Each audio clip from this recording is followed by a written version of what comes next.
নমস্কার সম্মানীয় দর্শক বন্ধুরা। মমতা সরকারের নতুন উদ্যোগ। পশ্চিমবঙ্গ সরকারের পক্ষ থেকে রেশন ব্যবস্থায় বড় পরিবর্তন আনা হচ্ছে। আগামী বছরের শুরুতেই এই নতুন নিয়ম কার্যকর হবে। রেশন দোকান ও গ্রাহকদের জন্য নতুন নির্দেশিকা মানা বাধ্যতামূলক। নতুন নিয়মগুলি যা মানতেই হবে: ১. মোবাইল নম্বর লিঙ্কও বাধ্যতামূলক।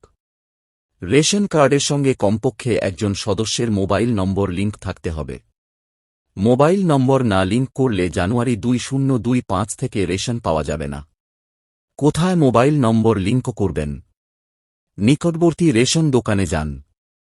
ফুড অ্যান্ড সাপ্লাই অফিসে যোগাযোগ করুন। ওয়াস্ক সেন্টারে যান।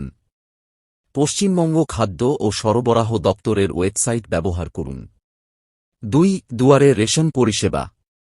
প্রতি সপ্তাহে মঙ্গলবার থেকে শুক্রবার পর্যন্ত দুয়ারে রেশন পরিষেবা চালু থাকবে। এই সময়ে সংলগ্ন এলাকার রেশন দোকান বন্ধ থাকবে। ৩. পস মেশিন ব্যবহার বাধ্যতামূলক। রেশন সামগ্রী বিতরণের সময় ফস মেশিন চালু রাখতে হবে।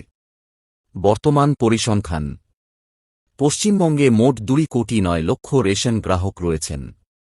এর মধ্যে 1,32,00,000 গ্রাহকের মোবাইল নম্বর লিঙ্ক করা হয়েছে। এখনও 77,00,000 গ্রাহক মোবাইল নম্বর লিঙ্ক করেননি। কেন এই পরিবর্তন? রেশন ব্যবস্থায় স্বচ্ছতা আনার জন্য এই পদক্ষেপ নেওয়া হয়েছে। সরকারি রেশন পরিষেবার অপব্যবহার রুখতেই এই নতুন নিয়ম। নিয়ম ভাঙলে কি হবে? নিয়মাবলী না মানলে রেশন তোলা সম্ভব হবে না। তাই দ্রুত মোবাইল নম্বর লিঙ্ক করুন এবং নতুন নিয়ম মেনে চলুন। আজই আপনার রেশন কার্ড আপডেট করুন এবং সমস্যার মুখোমুখি হওয়া এড়িয়ে চলুন।